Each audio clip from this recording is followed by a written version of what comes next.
ನಮಸ್ಕಾರ ಕನ್ನಡಿಗರೇ ಮತ್ತು ಕನ್ನಡದ ಪ್ರೇಮಿಗಳೇ. ನಮ್ಮ ಹುಡುಗಿ ಏನೋ ಚಾಟ್ ಮಾಡ್ತಾಯಿದ್ಲು. ಏನು ಮಾಡ್ತಾಯಿದ್ಯಾ ಅಂತ ಕೇಳಿದ್ದಕ್ಕೆ ABBದು 75th ಆ್ಯನಿವರ್ಸರಿ ಇದೆ ಇನ್ ಇಂಡಿಯಲ್ಲಿ. ಸೊ ಅದಕ್ಕೇ ಚಾಟ್ ಮಾಡೋದಕ್ಕೆ ಹೇಳಿದ್ದಾರೆ.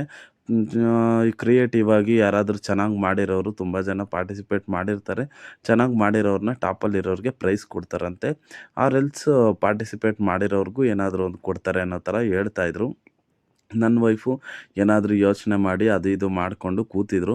ನನ್ನ ಸಜೆಷನ್ ತಗೊಳ್ಳೋದಕ್ಕೆ ನಾನು ಹೇಳೋದಕ್ಕೆ ಹೋದರೆ ಮಾತಾಡ್ತಾ ಇರಲಿಲ್ಲ. ಅವ್ರ ಪಾಡಿಗೆ ಅವ್ರು ಮಾಡಿಕೊಂಡು ನನ್ನ ಮೇಲೆ ಫುಲ್ಲು ಕೋಪ ಮಾಡಿಕೊಂಡು ನನ್ನ ಹತ್ರ ಜಗಳ ಆಡ್ಬಿಟ್ಟಿದ್ರು. ಸೊ ನಾನು ಸುಮ್ಮನೆ ನಿಂತ್ಕೊಂಡು ನೋಡ್ತಾ ಇದ್ದೆ ಏನೇನು ಮಾಡ್ತಾ ಇದ್ದಾಳೆ ಅಂತ.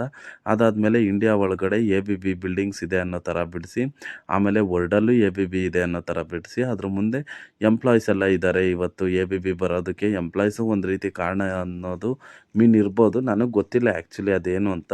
ಅವಳು ನನ್ನ ಮೇಲೆ ಕೋಪದಿಂದ ಇದ್ದಿದ್ದ ರೀಸನ್ಗೋಸ್ಕರನೇ ಲಾಂಗ್ ವಿಡಿಯೋ ಮಾಡಬೇಕಿತ್ತು. ಇದನ್ನು ಶಾರ್ಟ್ಸು ಅವಳೇ ಕಾನ್ಸೆಪ್ಟ್ ಎಲ್ಲ ಎಕ್ಸ್ಪ್ಲೈನ್ ಮಾಡೋ ಐಡಿಯಾ ಅಲ್ಲಿದ್ಲು. ನನ್ನ ಮೇಲೆ ಕೋಪ ಇದ್ದಿದ್ದಕ್ಕೆ ನನ್ನ ಹತ್ರ ಮಾತಾಡಿದೆ. ಬರೀ ನಾನು ವೀಡಿಯೋ ಮಾಡಿ ನಾನು ಎಕ್ಸ್ಪ್ಲೈನ್ ಮಾಡ್ತಾಯಿದ್ದೀನಿ. ನನಗನ್ಸಿರೋದು ಶಾರ್ಟ್ಸ್ ಮಾಡಿದ್ದೀನಿ.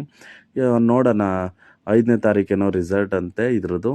ಆವತ್ತು ಯಾರು ಫಸ್ಟ್ ಬರ್ತಾರೆ, ಪ್ರೈಸ್ ಮನಿ ಏನು ಬರುತ್ತೆ ನೋಡೋಣ. ನಾನು ಕಾಯ್ತಾ ಇದ್ದೀನಿ. ಏನು ಬರುತ್ತೆ ನೋಡಿ ತೋರಿಸ್ತೀನಿ.